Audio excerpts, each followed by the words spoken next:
Welcome back to One Bills Live. Josh Reed, Chris Trapasso, hanging out with you this afternoon, filling in for Steve and Chris and Maddie, who are enjoying this beautiful afternoon in Western New York, breaking down the Bills' preseason opener against the Colts, the 23-19 win.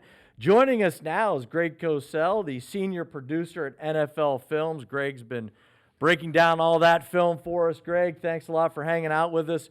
You know, in general, let's just start in general. What was something that kind of jumped out to you when you went back and watched some of that film? Well, you know, I'm going to, true confession here, I didn't watch every single play, Josh, on both sides of the ball. I hope that's okay. You know, preseason is preseason, you know, and I know a lot of coaches, and I know that, you know, they don't really do much in preseason as far as tactics and strategy. So, you know, I didn't, you know, I looked at specific players, and I was interested to see guys that I had seen, you know, younger guys that I had seen in college. And I'm always curious when I watch younger guys, Josh, to see if they look the same when they get into an NFL game. Because if they look the same, you know, if they look relatively the same in the way in which they play and move, I always feel that's a good sign, because that means they're seeing things and they're playing with the same speed that they did in college. And, you know, that's just something I always take note of. Now, you can always, you know, see that with quarterbacks as well. Obviously, we're not, you know, breaking down a quarterback here, but with quarterbacks, you know, guys that start to move really fast or play fast, you can tell they're not seeing things. But you can notice that as well with defensive players, you know, particularly linebackers. So, you know, those are the kinds of things I kind of look for. All right, that's a perfect segue, because I want to ask you about a young player who I really liked during the pre-draft process that plays defense. The Bills aren't really sold on their number two, their middle linebacker, let's call it. Dorian Williams from Tulane, the third-round pick. What did you see? He led the team in tackles. First off, what did you think of him coming out of Tulane, and what did you see in this preseason debut for him? Yeah, well, it's funny, Chris. I know you do a lot of college work as well. And I really liked Dorian Williams coming out of college. I thought that he, you know, he's a bit undersized. In an ideal world, he weighed less than 230, but he ran well. He has great arm length. I mean, he fit the profile to me of kind of that scrape and flow run and hit backer. He's got really good play speed. He's got inside out, sideline to sideline range. He plays fast. And I thought he did that in this game. I thought he looked relatively the same. I don't know if you remember. I know you remember the player. I don't know if you remember him coming out, Chris. But when I watched his tape at Tulane, the player he reminded me of to some degree was Quan Alexander coming out of LSU. LSU, yep. And Quan Alexander was about the same size, and he stepped right in as a starting linebacker for the Tampa Bay Bucks. That's who drafted him. I think they drafted him maybe fourth round or so, if memory serves me correctly. And I think even his second or third year in the league, he was among the league leaders in tackles. But to me, in this game, Williams, you know, looking at the preseason game, I thought he looked like he did in college. He's an energy player. You know, he plays, I would say he plays physically, but he's not necessarily strong. Like, he'll look to take on blocks in the run game, but he's not necessarily going to stack and shed in the ideal way you'd want him to. And obviously he got handled by Quentin Nelson on one run play. You saw that in college at times. But you saw him also match up man-to-man on the tight end. You saw him green dog in a man coverage concept. You know, to me, he's a high energy, high motor player, and I think those guys bring an attitude to a defense. Greg, let's stick with the rookies. I was in Indianapolis for the scouting combine, had a chance to speak with Osiris Lawrence. The more I read about him, the more I watched him, the more I liked him, the more then I loved him. Then the Bills call his name on draft day, and I'm like, this kid, I really like this guy. So much so that, Greg, at times I'm telling myself, there's got to be something to really dislike about him. I'm like, I need to find something that I don't like, but it's hard for me because I've liked what I saw at training camp, and I specifically watched him through the game. I tried to watch him play in and play out. I liked what I saw. But I am going to give it to you because this is what you do. What did you see from Osiris Lawrence? Well, let me ask you guys this. You would know this better than I. He played with the first team. Has he been doing that through training camp? He has been rotating in and out with Ryan Bates, but it is trended a lot more toward Osiris as camp went on. Yeah, well, again, another guy who, when he came out of Florida, and obviously he transferred from Louisiana, where he was a 3-year starter, so he was a 4-year college starter. And I thought that his tape was not a mystery when you watched it in college. I thought he was a power player, a physical player. But the thing that really struck me watching him against the Colts defense in this preseason game is I actually thought he looked a little more athletic, and I was really impressed with that. I thought he did a really good job in one-on-one pass protection. I thought he showed really good balance and body control. He recovered well when he initially, for a moment, looked like he might not get beat. Josh, you probably saw this if you watched every snap. I think he continues to need work on his initial hand placement in pass pro. I'm sure Aaron Cromer and staff are working with him on that.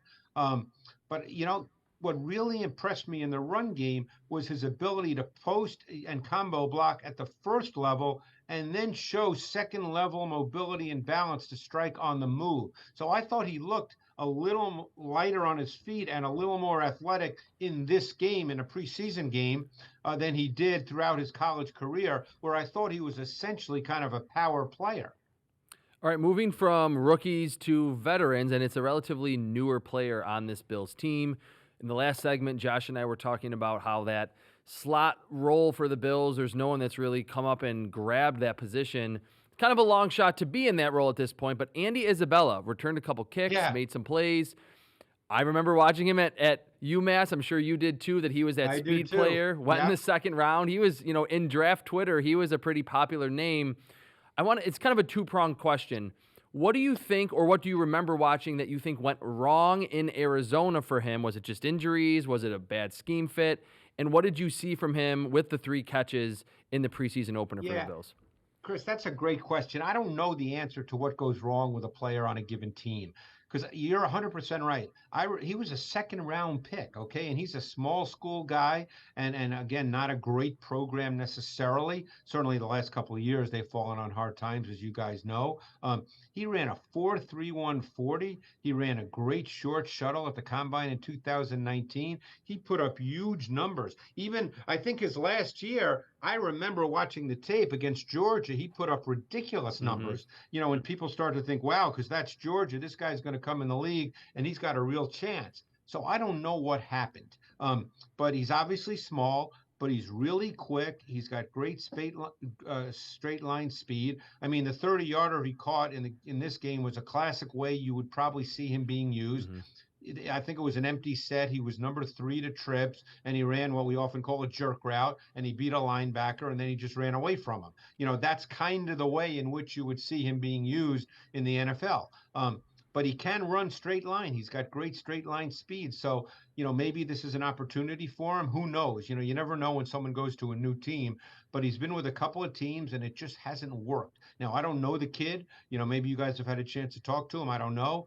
But, the reason it doesn't work somewhere is always a hard question to answer because there's so many variables. Greg Cosell joining us right now, the senior producer at NFL Films, helping us break down some film from the Bills preseason opener, the win against the Colts 23-19.